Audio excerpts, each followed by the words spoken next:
자, 보시면 이 공매가 진행되면 공매대행 통지와 공매 준비 절차를 하죠. 이게 체납자와 우리가 이제 경매에서는 채무자 겸 소유자라고 하지만 공매는 세금을 체납했다, 공과금을 체납했다 해서 체납자 겸 소유자라고 하죠. 체납자와 이해관계인들에게 채무간섭 등으로도 공매대행을 받은 한국자산관리공사가 위임받은 날부터 4일에서 7일 이내에 이해관계인과 체납자 겸 소유자에게 통지해야 돼. 근데 이거는 이제 통지가 안 됐다고 해서 공매가 진행하는데 일반 우편으로 보내도 사실은 괜찮은 거예요. 이거는 송달이 안 돼도 상관없는 거. 그렇지만 실무에서는 배달 증명으로 다 보내죠.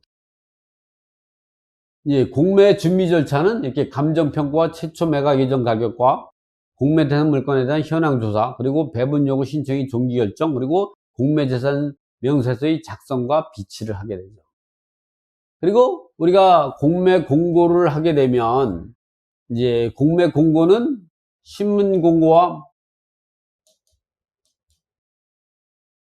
온비드 전자 공고를 하게 되는데 이게 공매 공고와 즉시 두 가지를 해요. 하나는 등기관에게 공매 공고 등기를 기입등기하도록 명령을 하죠. 한국자산관리공사에서.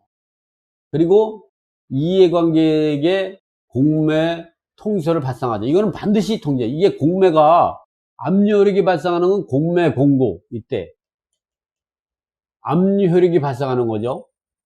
같은 날 하게 되는 거예요. 이게 5월 10일 날 공매 공고가 됐다면 5월 10일 날 공매 공고 등기가 되고 5월 10일 날 공매 통지서가 발송이 되겠죠. 그래서 우리가 압류 효력은 이 최초 공매 공고 시점을 하지만 우리가 소액임차인을 결정하는 기준은 공매 같은 경우는 공매 공고 등기 전에 대항력이 발생해야 된다. 공매 공고 등기 날 대항 요건을 갖췄다. 오전에 9시에 대항 요건을 갖추고 공매 공고 등기는 오후 3시에 됐다. 그러면 같은 날에 해였다 하면 안 돼. 왜냐면 주택임대차법 제8조 제1항에 보면 임차인이 주택임대차법 3조 제1항이 요건을 갖추고 있어야 한다. 주택임대 3조 제1항은 대항력을 말하죠. 임차인이 대항요건을 갖추고 다음날 오전 0시에 대항력이 발생한다는 게 주택임대차법 3조 1항이죠. 그러니까 이제 같은 날 하게 되면 안 되고 최소한 하루 전에 대항요건을 갖춰야 된다는 거죠. 예를 들어 5월 10일 날 공매 공고 등기했다면 5월 9일 날 가져야 5월 9일 새벽 0시에 대항력이 발생하니까 이 공매 공고 등기 전에 대항 요건을 갖추게 되는 거죠. 같은 날 때는 이제 그 최우선 면제권을 받지 못한다는 걸 우리가 참고로 알아둬야 됩니다. 이거 갖고 질문이 참 많더라고요. 대법원 판례도 보면 경매 기입 등기 전에 대항 요건을 갖춰야 된다. 이렇게 판례가 나온 게 많거든요. 그런 판례는 이제 그 판사님들이 거기까지 판결을 못해요. 법에 명시되어 있어요. 주택임대차법 8조 제1항에 경매 기입 등기 또는 공매 공고 등기 전에 주임법 제3조 1항이 요건을 갖춰야 한다. 3조 1항은 대항력을 말하는 겁니다.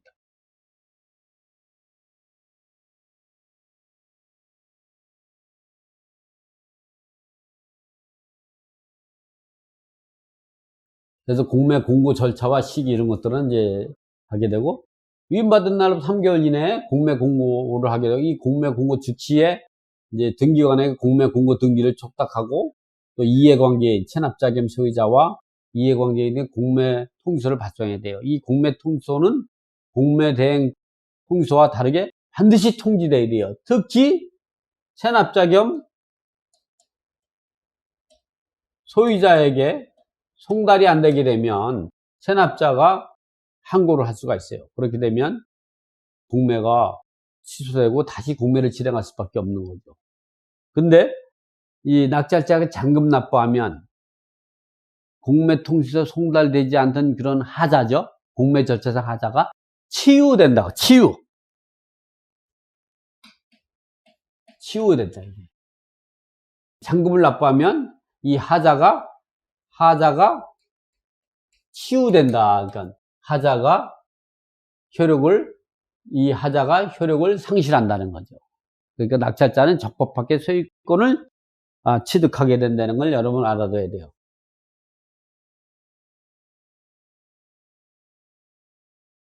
공매 공고 즉시 두 가지를 하게 되는데 공매 공고 기입 등기를 촉탁을 하게 되고 그리고 공매 공고와 즉시 공매 통지서를 이해관계인에게 체납자 겸 소유자와 이해관계 통지하게 되는 두 가지를 하게 된다. 이 공매 공고 등기와 소액임차인의 대항력 2012년 1월 1일부터 공매 공고 등기 제도가 시행되도록 국세지법이 개정되어 세무조정상등은 공매 공고 즉시 공매 공고 등기를 촉탁하도록 되어 있다. 공매 공고 등기 이전에 대항 요건을 갖추고 있어야 소액임차인으로서 최우선 변제권을 배분받을 수 있거든요. 이게 정확히 말하면 공매 공고 등기 전이라고 해야죠. 이전이라면 같은 날이 되죠. 이게 5월 10일 날이다 그러면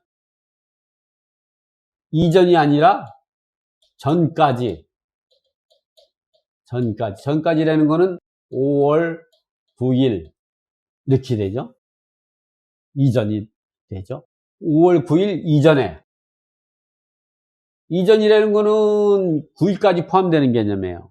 이 때문에 공매 공고 등기 전까지 대항 요건을 갖추고 있어야 소액임차 최우선 변제권을 받을 권리가 있다. 우리는 한국말은 좀 어려워요. 이전이라는 거는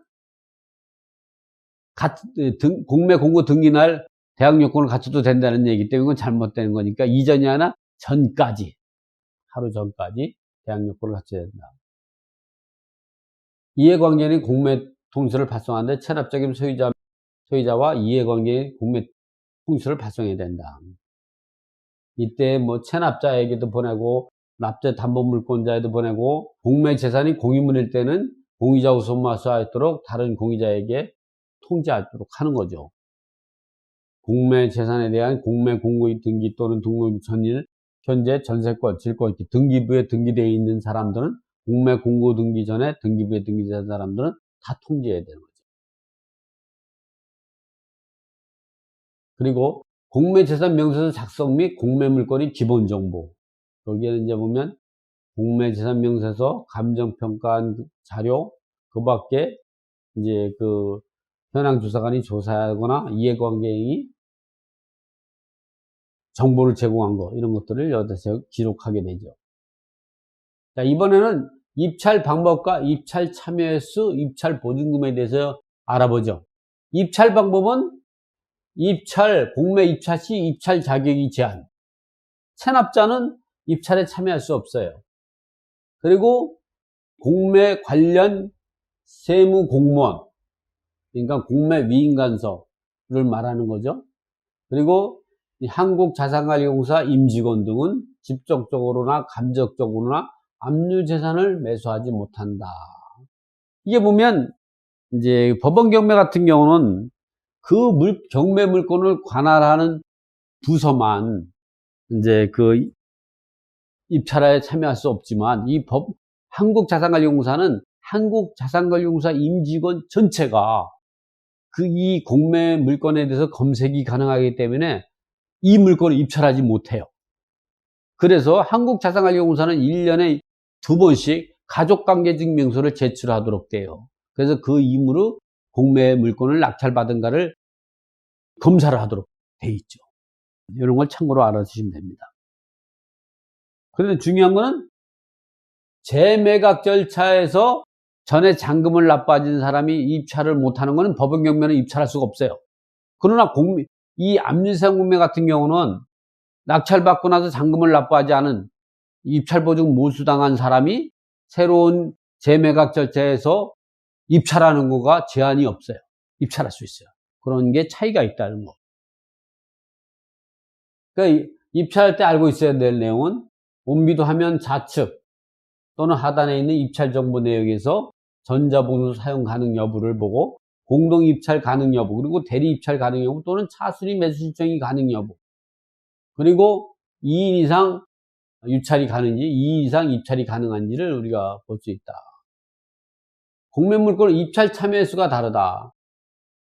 인터넷 공매에서 이 국유재산 공매나 이용기간 공매를 제외하고는 이 압류재산 공매나 수탁재산 공매, 유입자산 공매 등 이렇게 국유재산 공매나 이용기간 재산 같은 경우는 1회 입찰만 가능해. 법원경매도 1회 입찰만 가능하죠.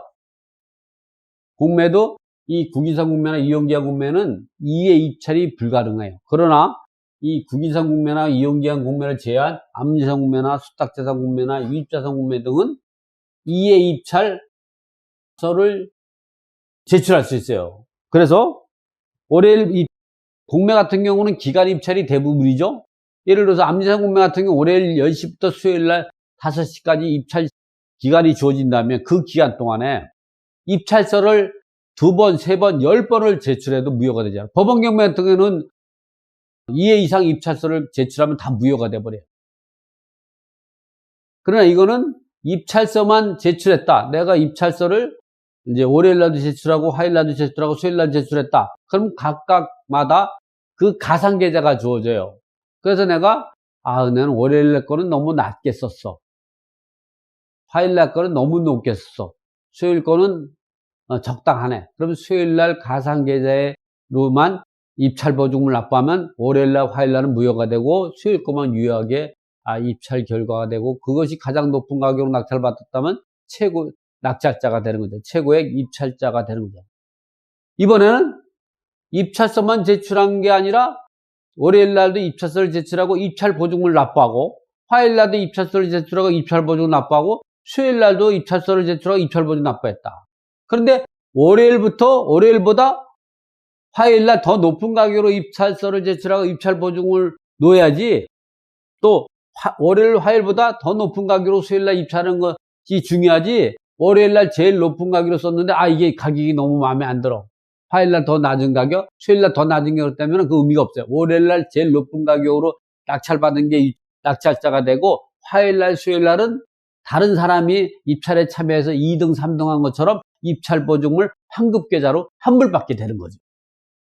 그러니까 입찰서를 제출하고 입찰보증금 납부하는 경우는 얼마든지 이제 그 높은 가격으로 쓸 수도 있고 낮은 가격으로 쓸 수 있어요. 그러나 입찰서를 제출하고 입찰보증금 납부했을 때는 그보다 낮은 가격은 의미가 없는 거다. 더 높은 가격만 인정이 되는 거다. 이렇게 참고로 알아두시면 된다. 이게 입찰 참여 횟수가 다르다. 2회 이상 입찰이 가능하다. 이것은 이렇게 암지상 공매, 수탁자산 공매, 유입자산 공매고 한 번만 가능하다는 건 국유자산, 이용기한 자산이 공매가 그렇다는 거예요. 이 입찰보증금 납부 방법은 2015년 12월 30일까지는 최초 공매 물건에 한해서는 매수 희망 가격이 원래는 2015년 12월 31일까지는요.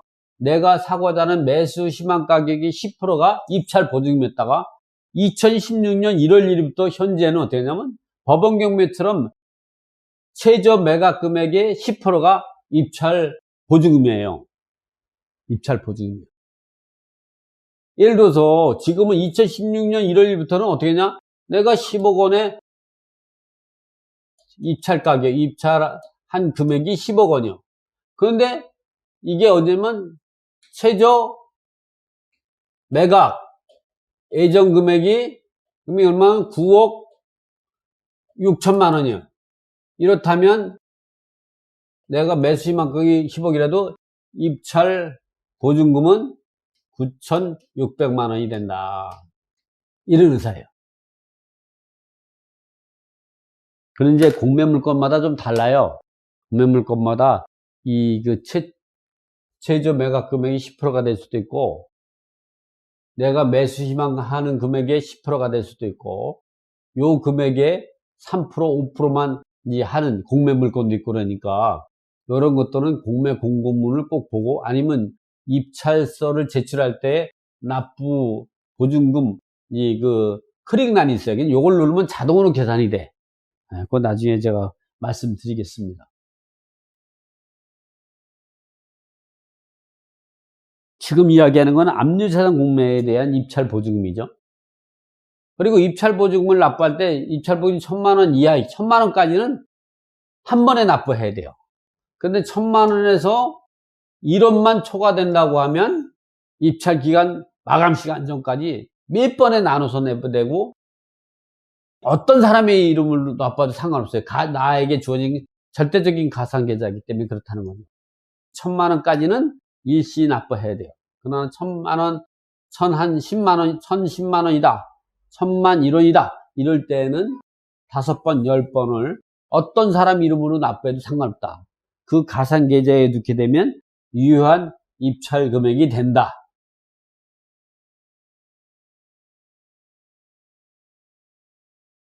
자, 입찰이 마감 및 개찰, 그리고 입찰 보증금 반환. 입찰이 마감 및 개찰. 암대성 군매 같은 경우 월요일날 10시에서 수요일날 5시까지 3일간의 입찰 기한이 주어지고 이때까지 입찰서 제출과 입찰 보증금을 납부해야 되며 다음날 오전 11시에 입찰을 개찰해 가지고 최고의 입찰자를 공표하게 된다. 그래서 입찰자들은 이 시간에 입찰 결과를 온비두하면서 나의 온비두 입찰 결과를 확인하면 된다. 또 입찰 보증금을 보관 및 반환. 최고의 입찰자 1명에 대해서 입찰 보증금만 위임기간, 공매를 위임한 관세에 보관계좌에 입금하고 그 밖에 나머지 낙찰받지 못한 유찰자에게는 입찰서 제출할 때 기재한 환급계좌로 자동으로 이체하도록 한다 말이죠. 이렇게 매각결정 효력 및 매각결정 취소 및 보증금 반환 여부. 매각결정의 효력은 세무관세동은 압류효력이 공매인 경우 최고의 입찰자 온비두에 공표하고 나서 목요일날 11시에 발표하고 3일 후 월요일 10시 정각에 매각 결정을 하게 되는데 매각 결정이 되기까지는 최고의 입찰자에다가 매각 결정이 되면 매수인으로 바뀌는 거예요. 이때 계약 체결 효력이 발생하는 거예요. 이때는 이 가계약했다고 보시면 돼요. 뭐 가계약했다고 해서 그 법적 효력이 없는 건 아니지만 가계약했다니까 언제든지 매각 결정하기 전까지 매각 불허가 될 수 있고 매각 결정이 취소될 수도 있는 거죠. 이번에는 공의자 우선 매수를 하고 차순위 매수신고를 하는 방법. 공매에서는 공의자 우선 매수나 차순위 매수신고는 낙찰자가 결정이 되고 나서 매각 결정이 되기 전까지만 할 수 있어요. 그러니까 낙찰자가 목요일날 11시에 낙찰자가 결정이 되면 매각 결정이 월요일날 3일 후 월요일날 10시에 매각 결정이 되기 전까지 공의자 우선 매수도 할 수 있고 차순위 매수 신고도 할 수 있고 또 뭐도 하냐면 체납자가 체납액을 상환하고 공매를 취소할 수가 있어요. 즉 이렇게 되는 거죠. 이 낙찰자 요거를 우리가 최고액 입찰자라고 하죠. 요거를 이 낙찰자 공표를 이 목요일 11시 정각에 하죠. 물건이 많으면 뭐 30분까지도 가요. 공표를 해서 언제? 3일, 일요일은 법정 공휴일이니까 빼고, 이제 금, 토, 월. 해서 월요일 10시 정각에 매각 결정과 즉시 확정이 돼버리죠. 그래서 여기와 낙찰받고 요 사이에 세 가지를 할 수 있어요. 하나는 체납자가 낙찰자 동의 없이 체납액을 상환 후 공매 취소를 신청할 수 있어요. 그러나 이게 매각 결정이 되면 낙찰자 동의가 있어요. 동의가 있어야 공매를 취소할 수 있는 거예요. 두 번째는 요 기간에 할 수 있는 게 공유자 우선 매수 신청을 할 수 있고, 세 번째는 차순위 매수 신고도 이때까지 세 가지가 할 수 있는 거예요. 요 2번 공유자 우선 매매하고 차순위 매수 신고는 매각 결정이 되고 나면 할 수가 없어. 2번과 3번은. 그러나 1번은 하려면 낙찰자 동의를 얻어서 해야 된다. 낙찰자 동의해 주지 않으면 할 수가 없다. 물론 완전히 못하는 건 아니죠. 민사소송을 제기하면 되죠. 왜냐하면 낙찰자가 잔금 납부하기 전까지는 소유자는 체납자 겸 소유자이기 때문에 체납액을 법원에 공탁하고 공매 취소 가처분을 해놓은 다음에 그리고 소송을 하면 되죠. 근데 그게 쉬운 방법이 아닌 시간이 많이 걸리죠. 그 사이에 낙찰자가 잔금 납부하면 말짱 도루묵이다. 말짱 도루묵이다. 이지요. 매각 결정 취소와 공매 보증금 반환 이런 부분들은 여기에 내용들을 한번 읽어보시면 되고요. 이제 매수인이 잔금을 납부하지 아니한 경우 그러면 몰수된 보증금이 생기죠. 이 몰수된 보증금은 법원 경매는 배당재단에 포함돼서 채권자에게 배당을 해요. 법원 경매. 그러나 이게 압류재산 공매는 배당재단을 포함시키지 않고 영순위로 공매 체납처분비, 체납처분비라는 건 뭐 공매 집행비용이라고 보시면 되죠. 또 압류관서는 이제 공매 위임관서죠. 공매 위임한 압류관서의 체납세, 공매를 의뢰한 세무서장 등이 체납세액에 충당하고 이 순위로는 체납자 겸 소유자가 위약금 성격으로 수령하게 되는 거죠. 그래서 우리가 공매는 이제 몰수된 보증금은 공매를 위임한 이제 그 관서에 공매 집행 비용하고 그리고 공매 위임관서에 압류 체납세 다른 세무서가 압류했다면 거긴 배당받지 못해요. 공매를 의뢰한 세무관서의 체납세액만 충당하고 나머지 금액은 그 체납자 겸 소유자가 반환한다. 이게 2011년 4월 7일 날 헌법 불합치가 나왔어요. 어떻게 되냐? 2010년도에 토지가 50억짜리가 공매로 낙찰받았어요. 그 당시에는 최저가의 10%가 아니라 매수 시만가격, 입찰 가격이 10%가 10%가 이제 입찰 보증금이었으니까 5억이 입찰 보증금이 이제 몰수된 거예요. 그러면 이제 2011년 4월 7일 헌법 불합치가 되기 전까지는 어떻게 됐냐? 이 몰수된 보증금은 국고에 기속돼요. 국가가 잡수익 처리해요. 법원경비처럼 배당재단에 포함시킨 것도 아니고 국가가 그냥 가져가 버려. 잡수익을 처리해 버려. 이래서 이거 헌법소원을 제기해서 체납자 겸 소유자가 헌법소원을 제기해서 이겼죠. 그래가지고 어떻게 되냐면 2011년 12월 30일 법을 개정하라. 법을 개정하지 않으면 이 법은 무효다. 그래서 2011년 12월 30일 법이 개정이 돼서 시행은 2012년 1월부터 어떻게 되냐? 이와 같이 몰수된 보증금은 체납처분비 그리고 1순위로 공매위임관서의 압류 세금 그리고 나머지 금액은 체납자 겸 소유자에게 지급하다. 즉 위약금 성격이 강하다 이 말이죠. 이렇게 바뀌었다. 매수인이 잔금을 납부하지 않을 때 몰수된 보증금 처리 방법에 대해서 알아봤습니다. 공매와 경매가 동시에 진행될 때에 경매 절차에서 먼저 낙찰자가 잔금 납부하면 경매 집행기관에서 공매 집행기관인 한국자산관리공사에 공매 중지 요청서를 보내게 되고 그렇게 되면 공매가 해제가 되는 거죠. 이 공매로 먼저 낙찰자가 잔금을 먼저 납부하면 공매 집행기관에서 법원 이제 내다가 경매 중지 요청서를 하면 경매는 해제되는 게 아니라 기각 처리되면서 경매가 취소가 되죠. 그리고 입찰 보증금은 다 돌려받는 거죠. 그래서 공매와 경매는 누가 먼저 낙찰받았냐 중에 누가 먼저 잔금을 납부했냐. 경매는 민사시법 135조에 잔금을 납부하면 소유권을 취득하고 공매는 국세제도 70조에 잔금을 납부하면 소유권을 취득하는 원칙 개념이기 때문에 그렇다.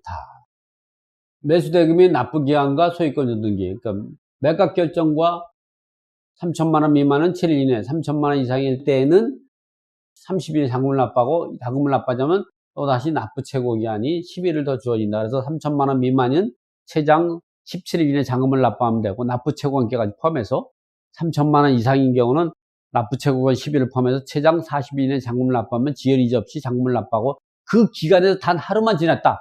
그러면 입찰 보증은 못 수정하는 거죠. 이 압류산 소유권 이전 등기 절차 같은 경우는 한국자산관리공사는 매수인이 매각됨을 납부하면 그 증명서와 소유권 이전 등기를 첨부해서 한국자산관리공사에 의뢰하면 한국자산관리공사가 촉탁으로 국세증법상 촉탁으로 등기를 말소기준 권리 이후에 말소된 권리를 말소함과 동시에 소유권 이전 등기를 촉탁하게 되는 거죠. 이번에는 배분금 지급 절차와 그에 관한 종합적인 설명 이게 나오죠. 이해관계 있는 건 배분기일 7일 전부터 배분기일까지 열람 및 복사 신청이 가능하다. 배분기일에 배분을 실시하게 되는데 배분에 대한 이의가 없으면 배분계산서는 확정이 되고 배분을 지급한다. 그러나 배분계산서에 이의가 있으면 전액 배분 이의가 있는지 일부 이의가 있는지를 판단해서 일부 이의가 있다면 이의가 없는 부분은 지급하고 이의가 있는 부분만 이제 우리가 세무관서 등이 공탁하게 된다는 거죠. 이때 세무관서 등은 배분 이의 소송을 제기하여 확정될 때까지 유인관서 등이 보관계좌에 입금하여 보관하게 된다는 거죠. 공매로 낙찰받은 명도는 어떻게 되는가? 경매 같은 경우는 인도명령 제도가 있어요. 경매는 인도명령 신청 제도가 있죠. 그러나 공매는 인도명령 제도가 없어요. 명도 소송을 제기해야죠. 그래서 공매로 낙찰받는 사람들은 이 명도 소송 때문에 법원 경매보다 어렵다 판단하는데 사실은 낙찰받고 나서 명도 소송을 제기하는 경우는 드물죠. 대개 10중 9은 이사비용 주고 명도를 해결하게 되죠. 그렇기 때문에 명도가 어렵지 않아요. 낙찰받고 찾아가서 협의해서 이사비용 한 200~300만 원 주고 나가지 않으면 강제 집행하겠다고 이야기하면 어차피 거기 체납자금 소유자가 대부분이 법률의 전문가는 아니죠. 대부분이 여기서 다 합의해서 이사비용 받고 나가겠다. 또 버틴다고 해야 2~3개월 버티면 이제 더 이상 버틸 수가 없는 거죠. 이런 식으로 해서 공매 절차가 진행이 된다.